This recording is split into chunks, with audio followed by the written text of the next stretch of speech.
ఈ రాష్ట్రంలో నువ్వు ముఖ్యమంత్రి అయింది నీ యొక్క పార్టీ నీకు వచ్చినటువంటి 60% నీకు వచ్చినటువంటి ఓటు శాతం కాదయ్యా, మొత్తం రాష్ట్రాన్ని అంతా పరిపాలించమని చెప్పి ముఖ్యమంత్రి కూర్చున్న తర్వాత ప్రతి ఒక్కరిని సమానంగా చూస్తానని చెప్పి నువ్వు ప్రతిజ్ఞ చేసావు. అది గుర్తుపెట్టుకో. దాన్ని మర్చిపోతున్నట్టున్నావు.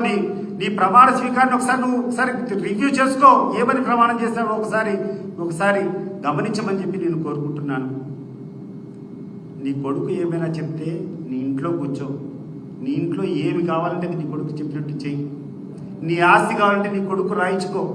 ఇంకా 4 రూపాయలు కావాలంటే సంపాదించి. కానీ ఈ రకంగా రాష్ట్రాన్ని అతలాకుతలం చేసి రాష్ట్రంలో ఉన్నటువంటి వ్యవస్థనంతా విచ్ఛిన్నం చేసేటువంటి పద్ధతి మంచిది కాదు చంద్రబాబు నాయుడు గారు అని చెప్తున్నాను. ఇటీవల నేను ఒక వీడియో కాన్ఫరెన్స్లో చూశాను. ఒక ఆయన చెప్తున్నాడు, ఒళ్ళు జుగురు వచ్చింది. నాకు నిజంగా బాధేసింది. సైకోగాడు అని చెప్పి మా లీడర్ని ఒకడు ప్రశ్నించాడు. ఆ లోఫర్ గారిని అడుగుతున్నా నేను, సైకోగాడు అని చెప్పేటువంటి లోఫర్ గారిని నేను అడుగుతున్నా.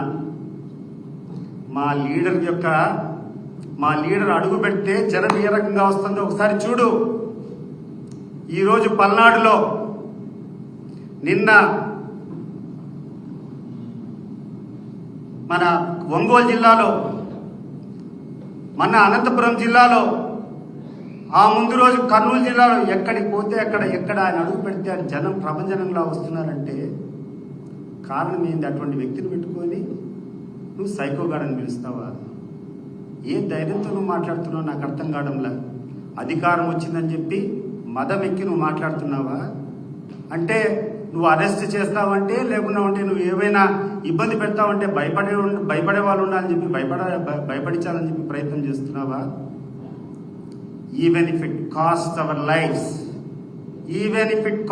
lives, we are ready to fight against your arrogance.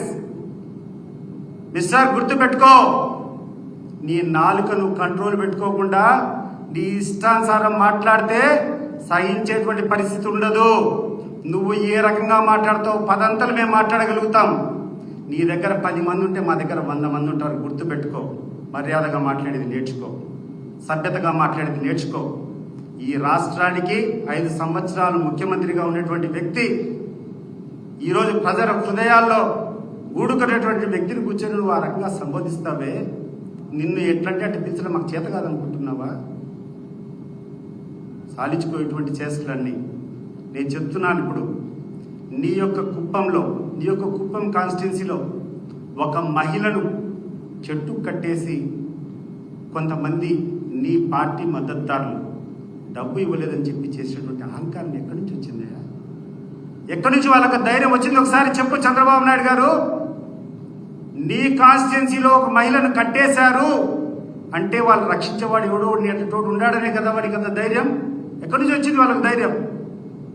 నీ రెడ్ బుక్ రాజ్యాంగం వల్ల నీ తొత్తులుగా ఉన్నటువంటి వాడు, నీ అంచరుడు ఏమి చేసినా నువ్వు ఏమనవు, చట్టం ఏం చేయదనేటువంటి ఆ ధైర్యంతోనే కదా ఇది చేసింది. ఇది నీ రెడ్ బుక్ రాజ్యాంగం వల్ల కాదా అని చెప్పి నేను అడుగుతున్నా. ఇటువంటి చెప్పుకుంటూ పోతే కొన్ని 100 కోట్లు.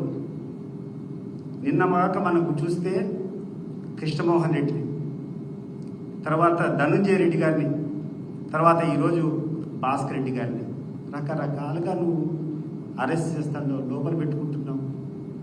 ఒక్కసారి నువ్వు గుర్తుపెట్టుకో. ఈరోజు చెవిరెడ్డి భాస్కర్ రెడ్డి గారిని అరెస్ట్ చేస్తూ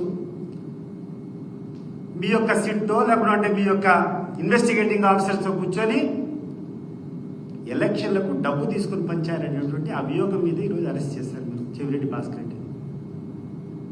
అయ్యా చంద్రబాబు నాయుడు గారు, మీ యొక్క పార్టీ బీఫార్మ్ మీద 5 సార్లు నేను పోటీ చేశాను. ప్రతి సంవత్సరం ప్రతి ఒక్క ఎలక్షన్స్లో కూడా అంతో ఇంతో మీరు డబ్బులు పంపించేవాళ్ళు, ఆ డబ్బులు మేము ఖర్చు పెట్టేవాడిని. ఆ డబ్బులు ఏమన్నా మీ నాయన ఆస్తి మీద నాకు పంపించావా? గుర్తు చేసుకో ఒకసారి. ఏ రకంగా పంపించావా ఆ డబ్బులు? మరి ఆ రోజు నేను చేసింది తప్పు కాదా? నువ్వు పంపించింది నేను చేసింది తప్పు కాదా? ఈ రకమైనటువంటి అభియోగాలతో నువ్వు అరెస్టు చేసుకుంటూ ముందుకు పోతే భవిష్యత్తులో నీ పార్టీ కార్యాలయంలో కానీ నీ కుటుంబ సభ్యులు కానీ